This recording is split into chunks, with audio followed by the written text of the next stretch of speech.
우리는 세상에서 대통령 같은 대단한 리더들만 영향력이 있다라고 생각을 하는데 그렇지 않습니다. 우리들은 모두 작거나 크거나 영향력을 가지고 있고 또 영향력을 나타내면서 살아갑니다. 말로 또 행동으로 삶으로 우리 자녀들에게 우리 교우들에게 이웃들에게 영향력을 주기도 하고 받으며 살아갑니다. 문제는 우리가 어떤 선한 영향력을 나타내는 사람인가 아니면 부정적인 영향력을 나타내는 사람인가 그것이 중요한 것입니다. 여러분들 우리 공동체의 주보를 꼼꼼히 보신 분들은 그 주보의 제자 공동체의 설립 목적이 나옵니다.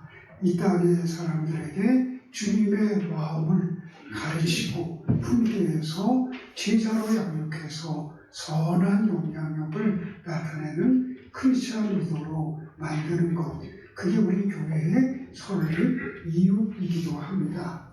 오늘 말씀에 보면 사도 바울은 그리스도인의 이 선한 영향력이 어디에서부터 오는지를 우리에게 말씀해 주고 있습니다. 우리들은 모두 가정에서든지 직장에서든지 공동체에서든지 우리 나라와 그 사회 곳곳에서 영향력, 선한 영향력을 나타내는 사람으로 살아가기를 소망합니다. 근데 여러분, 그 선한 영향력은 어디에서부터 시작이 되겠습니까? 사도 바울은 그 근원, 그 시작을 우리의 생각에서부터 시작된다. 그렇게 말씀을 합니다. 그래서 사도 바울은 오늘 말씀이 감옥에서 쓴 거거든요. 감옥에서 있으면서도 빌립보 성도들과 오늘 우리들에게 이렇게 말씀하고 있습니다. 항상 언제나 이것들을 먼저 생각하라. 이것들을 항상 언제나 먼저 생각하고 그리고 난 다음에 말하고 행동하고 살아가라. 그러면 너희는 반드시 이 땅에서 선한 영향력을 나타내는 사람이 된다. 그렇게 사도 바울은 말씀하고 있습니다. 우리 8절을 같이 읽어보겠습니다. 끝으로 형제들아 무엇이든지 자신이며 무엇이든지 경건하며 무엇이든지 옳으며 무엇이든지 정결하며 무엇이든지 사랑할 만하며 무엇이든지 칭찬할 만하며 무슨 덕이 있든지 무슨 기쁨이 있든지 이것들을 생각하라. 사도 바울은 오늘 말씀에서 먼저 행동하라 라는 말보다 먼저 생각하라고 우리에게 강조하고 있습니다. 요즘 뇌과학이 많이 발전했다고 합니다. 그 세계적인 뇌과학자로 리사 펠드먼 패럿이라는 유명한 박사가 있습니다. 이분은 우리는 흔히 사람들은 우리 뇌가 생각만 하기 위해서 존재한다고 생각하는데 실상은 뇌가 가장 중요한 이유는 알로스타시스의 역할이라고 말합니다. 이 알로스타시스라는 말은 우리의 몸, 우리의 신체를 효율적으로 잘 관리해서 우리가 균형 잡힌 삶을 살도록 하는 것, 그게 바로 뇌에게 가장 중요한 임무라고 합니다. 이를 위해서 우리의 뇌는 끊임없이 외부 세계를 예측하고 그 예측한 것을 현실에 연결시킨다고 합니다. 그의 책인 감정은 어떻게 만들어지는가라는 책에 보면 이런 이야기가 있습니다. 만약 어떤 사람이 숲을 산책하고 가는데 그 앞에 바스락 소리가 났어요. 그리고 뭔가 물체가 스르륵 지나갔습니다. 그러면 그의 생각은 먼저 이 근처에 뱀이 있구나 예측한다는 것입니다. 그러면 우리의 몸은 도망갈 준비를 하게 되고 또 심장의 박동성은 증가하게 되는 것입니다. 그러니까 뇌가 예측을 하면 우리 신체에 변화가 일어나게 되는 것입니다. 이 신체 변화 이후에는 우리의 감정이 두려운 마음이 생기게 되고 변화가 되는 것입니다. 그러고 나면 실제로 거기에 뱀이 있든지 없든지 상관하지 않고 내가 두려운 가운데 있게 되는 것입니다.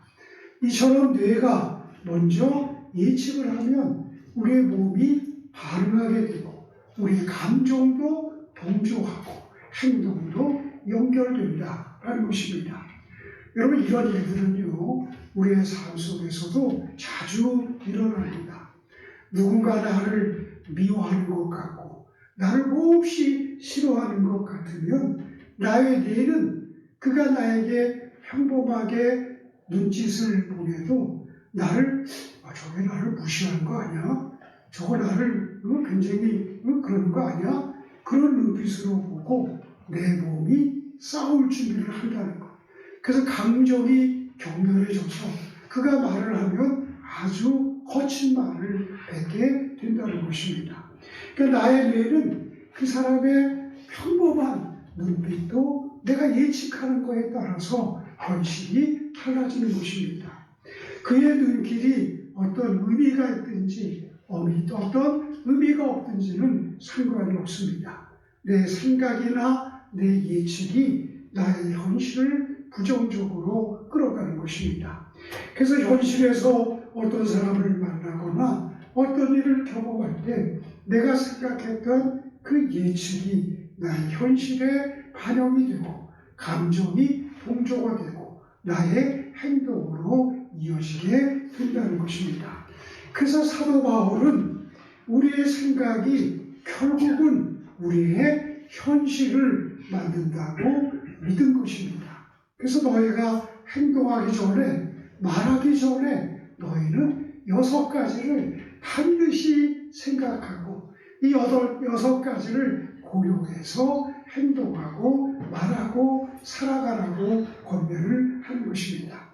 우리가 비난을 생각하면 비난하는 현실을 만들게 되고 그리스도의 놀라운 은혜와 사랑을 생각하게 되면 우리가 감옥에 있어도 천국의 삶을 살게 되는 것입니다.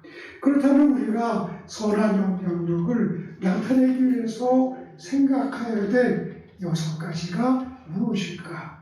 사도 바울은 이 6가지의 덕을 이렇게 말하고 있습니다. 첫 번째는 무엇이든지 참되며 라고 그랬습니다. 무엇이든지 이것이 참인가를 생각하라는 것입니다.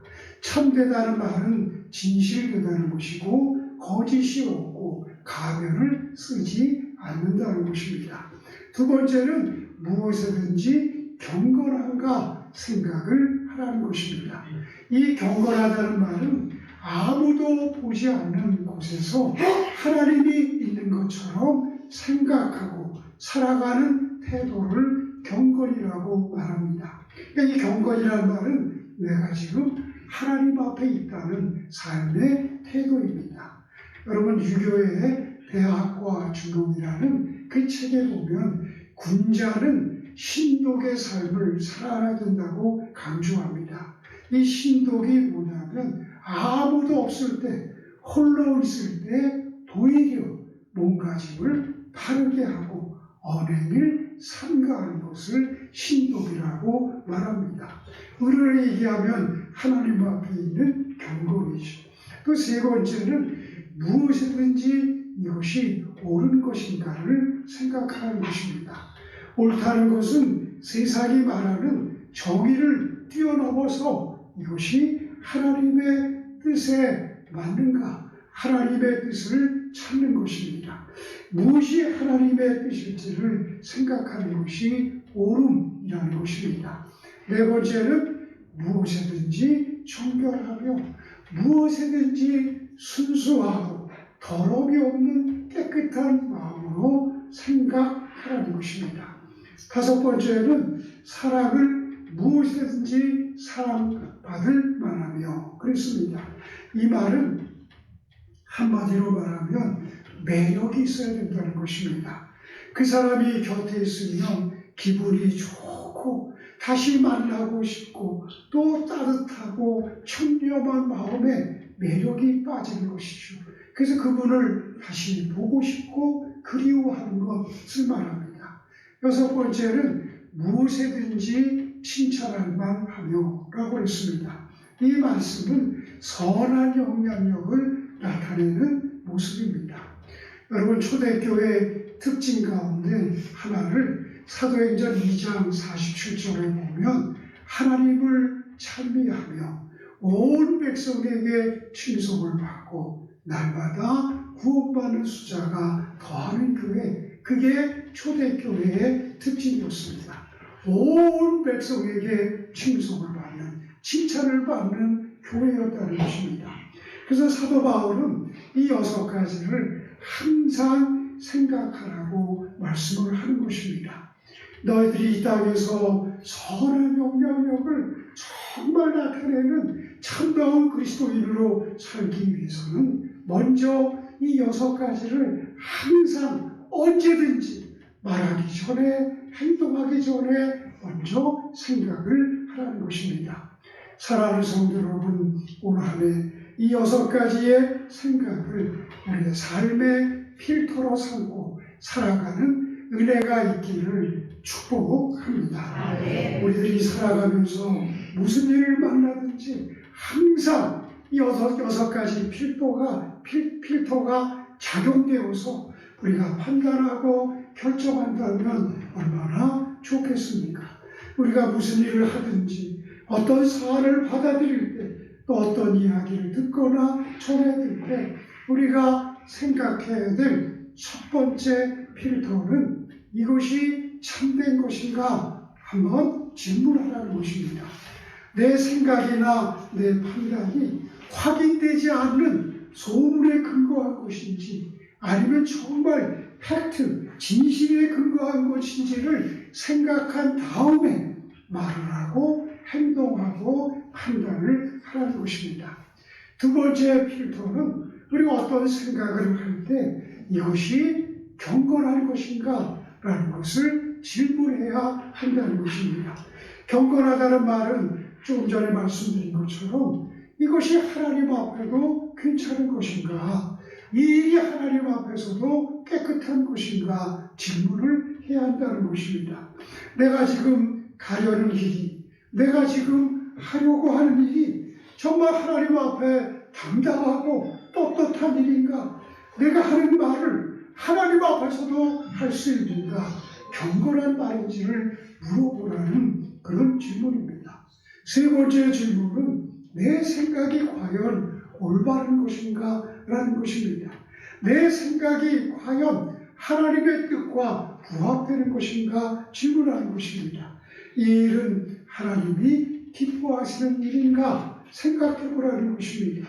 내가 하는 말이 하나님께서 기뻐하시는 말인가, 내가 하는 행동이 하나님께서 정말 잘했다 칭찬할 수 있는 그런 말인가 한번 질문을 하라는 것입니다. 네 번째 필터는 내 생각이 정결한가 하는 것입니다. 나의 행동과 나의 행동이 나의 욕망과 욕심에서 나오는 것은 아닌가 물어보라는 것입니다. 다시 한번, 그리고 초심으로 돌아가라는 것입니다.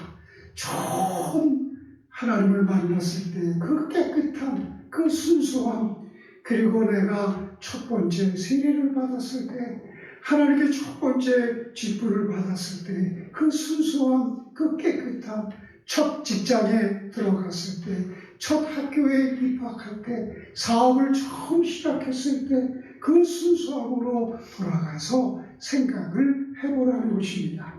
나의 이기심과 시기심, 경쟁심, 미움으로 이 일을 하고 있는 것이 아닌지를 돌이켜보라는 것입니다. 다섯 번째는 나의 말과 행동이 사람들에게 칭찬을 받을 만한 일인가 라고 질문을 꼭 하라는 것입니다. 내가 어떤 말을 하거나 행동하는 것이 다른 사람을 기쁘게 하는 것인지, 공동체를 따뜻하게 하고 행복하게 하는 것인지를 생각해 보라는 것입니다. 이 일은 정말 사람들과 하나님에게 사랑받을 만한 일인지를 점검해 보라는 말씀입니다. 여섯 번째는 내가 하는 일이 하나님에게 또 사람들에게 칭찬을 받을 만한 일인가 꼭 생각을 하라는 것입니다. 특별히 이 말씀은 믿지 않는 사람들에게, 예수님이 믿지 않는 사람들이 내 모습을 보면서 역시 교회를 나가는 사람은 다르구나, 역시 하나님을 믿는 사람은 달라도 나하고는 달라라고 할 수 있는지 생각을 하라는 것입니다.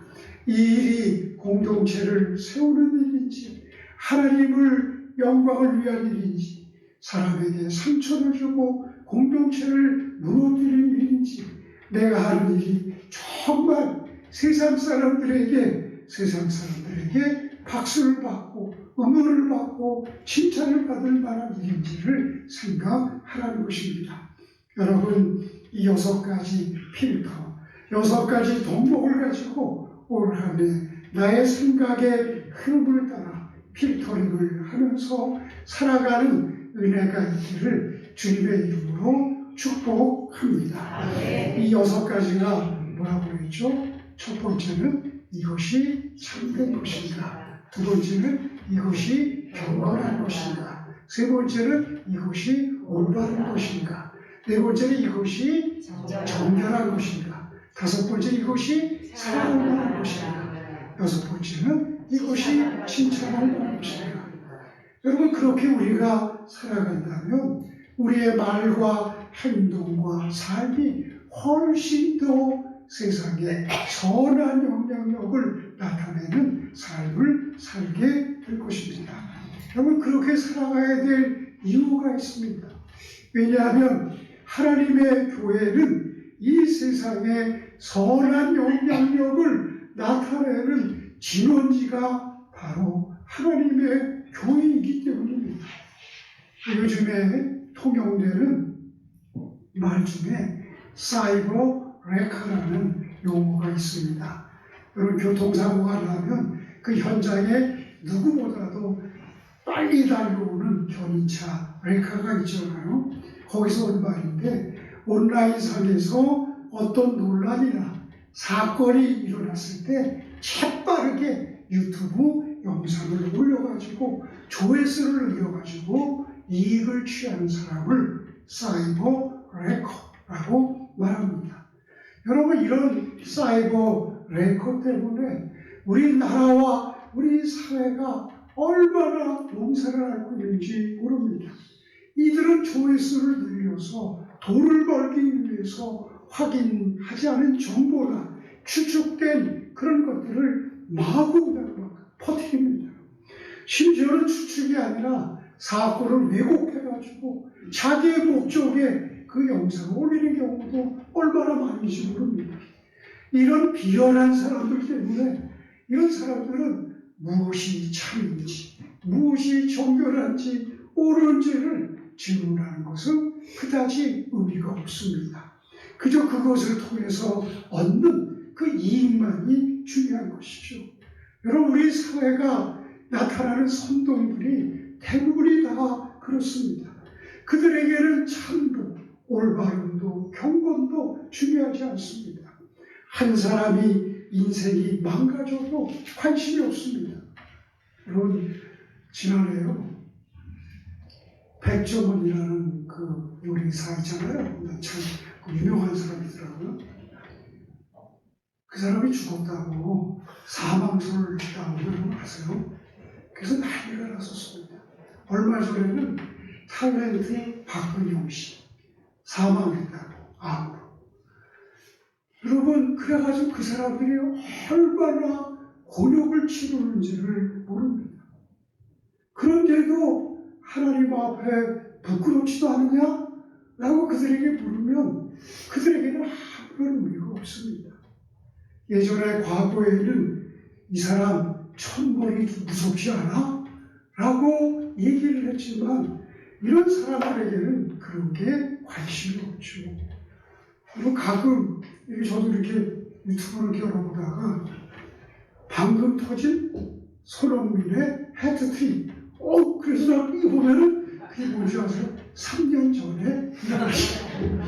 그러면 얼마나 속상하고 이런 게 다 있어. 이런 얘기가 이런 것들이 많아요.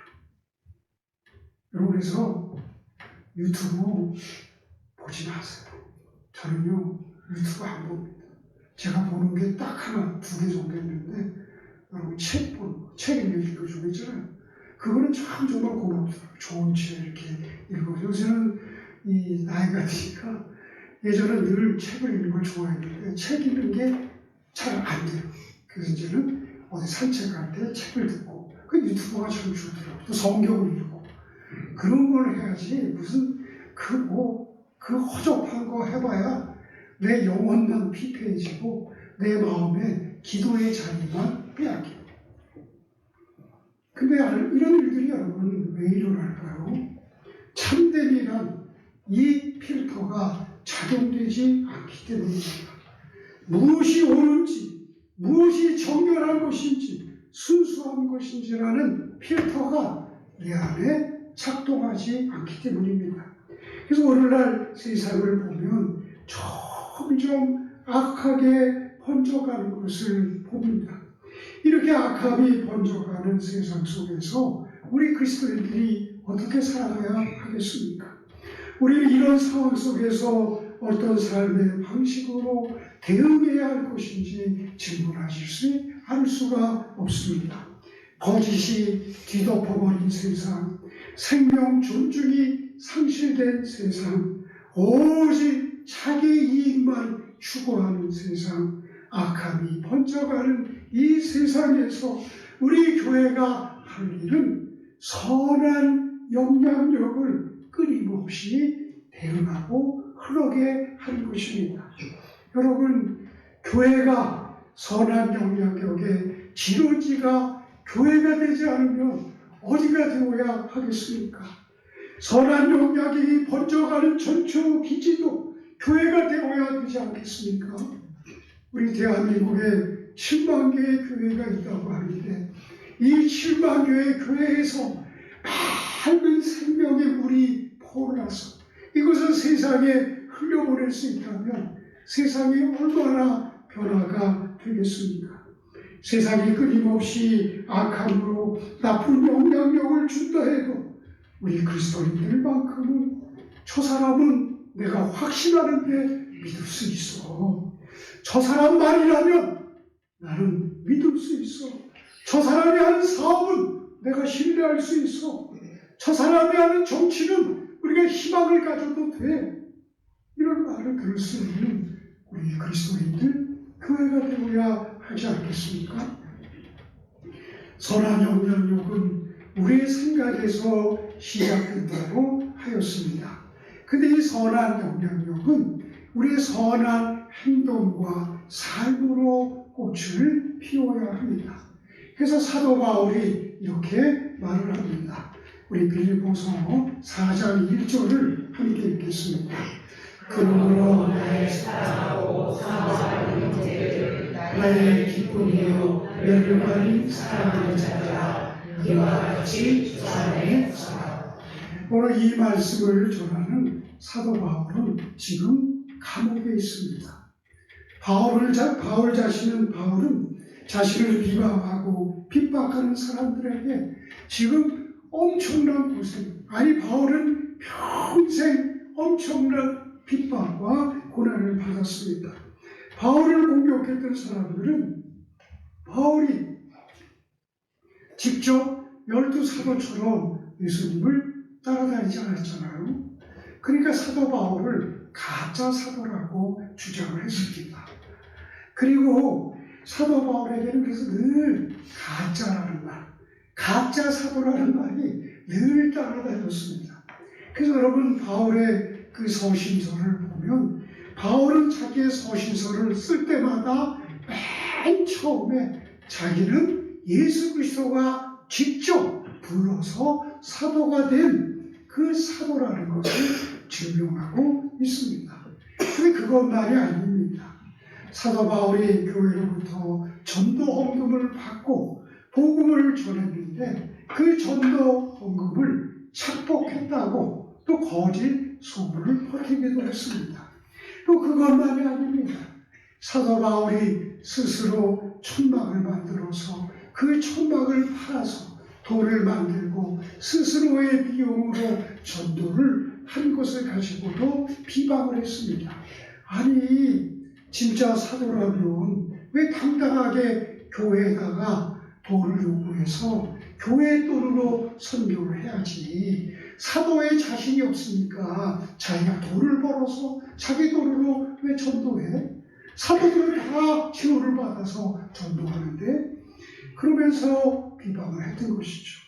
전도헌금을 받고 전도를 하면 그 전도헌금을 착복했다고 비난하고 돈을 받지 않고 자기가 돈을 벌어서 열심히 선교활동을 하면 저거는 진짜 사도가 아니기 때문에 자신이 없기 때문에 그런 거라고 비난을 한 것입니다. 결과적으로 바울이 감옥에 갇힌 것도 비방자 때문이었습니다. 거짓을 주장하며 모함하는 사람들 때문에 바울은 지금 감옥에 있는 것입니다. 그들은 어떻게 해서든지 바울을 끌어내려서 바울이 복음 전도를 하지 못하도록 시기심에 가득 찬 그들은 거짓으로 행동하며 심지어는요, 여러분 사진을 보면 바울이 잘생겼을까요? 못생겼을까요? 바울이 못생겼습니다. 이 코도 매부리 코에다가도요, 그 머리도 대머리예요. 그러니까 이 얼굴도 못난 놈이 그래서 그 외모까지도 험하. 그리고 바울은 글은 잘 썼지만 바울은 말은 좀 어눌했던 것 같아요. 근데 말도 못하고 운명도 없다고 또 욕을 했습니다. 그러니까 모든 것들이 다 사도 바울의 비난거리가 된 것이십니다. 이렇게 해서 바울은 거짓된 세상에서 평생 박해를 당하고 감옥에 갇히게 된 것입니다. 그럼에도 불구하고 바울은 자신이 사랑하는 빌보 교인들에게 이렇게 말하고 있는 것입니다. 오늘 8절을 다시 읽겠습니다. 형제들아 무엇이든지 참되며 무엇이든지 경건하며 무엇이든지 옳으며 무엇이든지 정결하며 무엇이든지 사랑받을 만하며 무엇이든지 칭찬받을 만하며 무슨 덕이 있든지 무슨 기림이 있든지 이것들을 생각하라. 사도 바울은 지금 거짓말하는 악한 사람들 때문에 자기를 폄하하고 하는 사람 때문에 고난과 고통을 당하면서도 그는 마음과 생각을 지키려고 노력을 한 것입니다. 그래서 그는 마침내 빌보 교인들에게 이렇게까지 말하고 있습니다. 우리 4장 9절 앞에 부분만 읽겠습니다. 너희는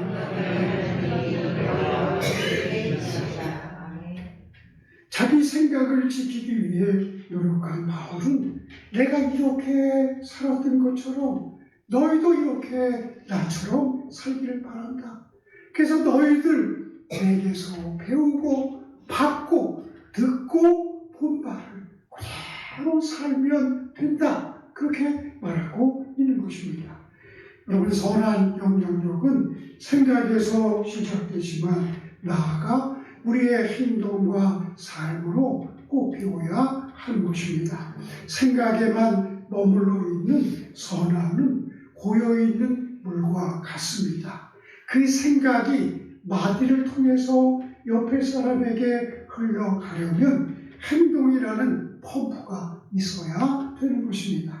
누구에게 건네는 따뜻한 말 한마디, 밝은 웃음, 넉넉한 마음, 그리고 배려, 그리고 보이지 않는 곳에서의 섬김은 선한 영향력으로 퍼져나가는 우리의 실제적인 행동의 펌프가 되는 것입니다.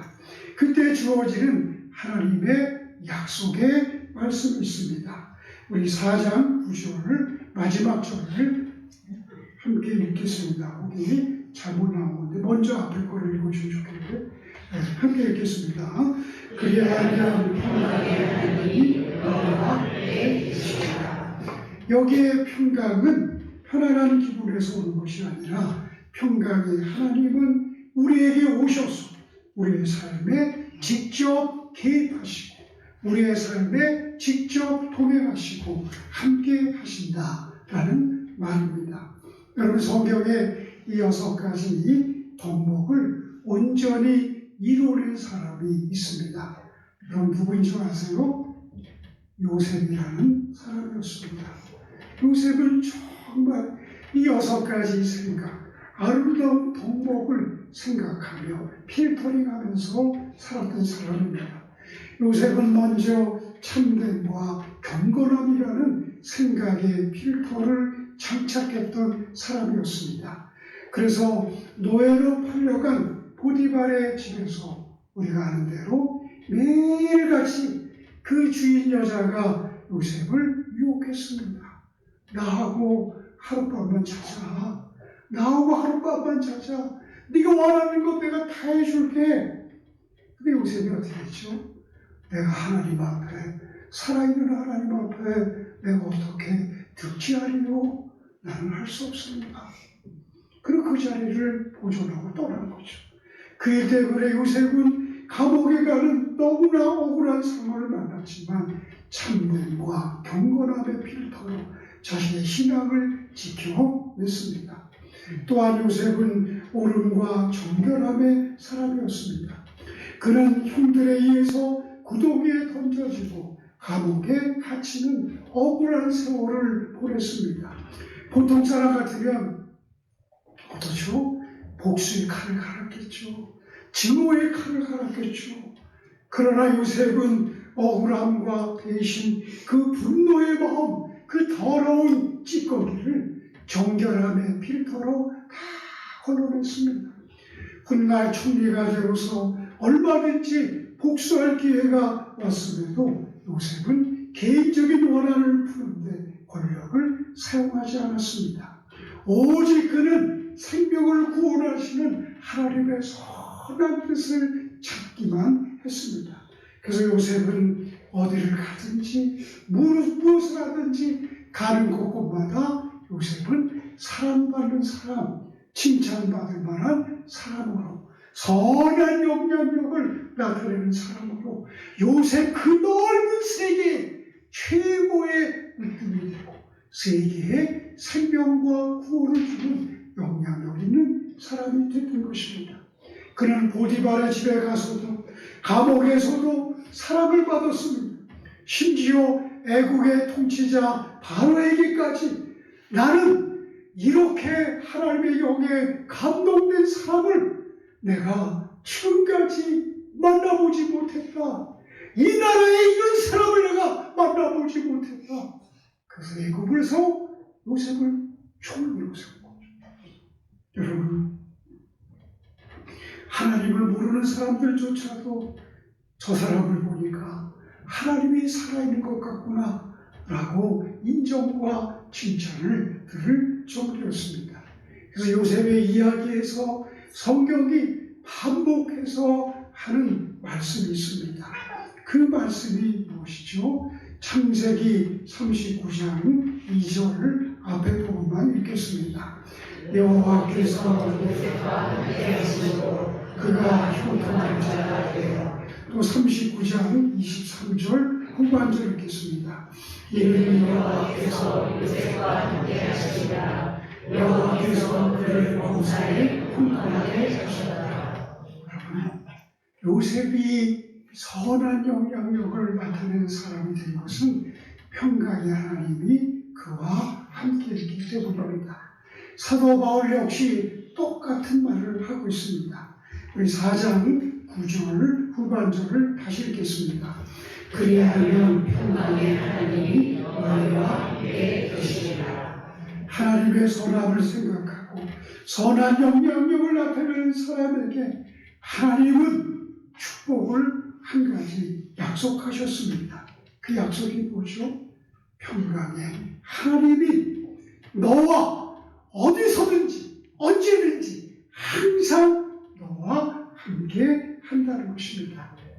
여러분, 요셉이 애굽 땅에서 총리가 된 것은 요셉이 정치학 박사를 받아서 외국 유학을 갔다 와서 집안에 빽이 많아서 그의 가문이 뛰어나서 그랬습니까?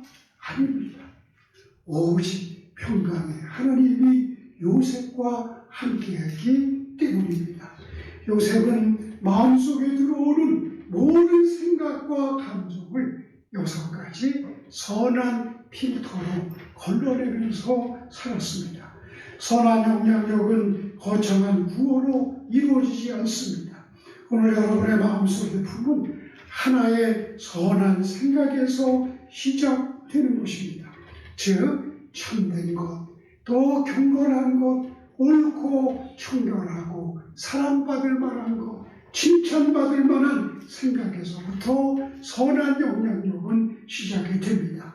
이 생각에서 시작된 선한 영향력은 반드시 우리의 가정과 공동체, 사회와 직장에 선한 행동으로 아름다운 열매와 꽃으로 나타나기를 축복합니다. 여러분이 그래서 가는 곳곳마다 선한 영향력이 하나님이 평강의 하나님이 함께하는 선한 영향력이 나타나므로 여러분이 밟는 모든 땅에 예수 그리스도의 향기가 가득해지기를 주님의 이름으로 축원합니다.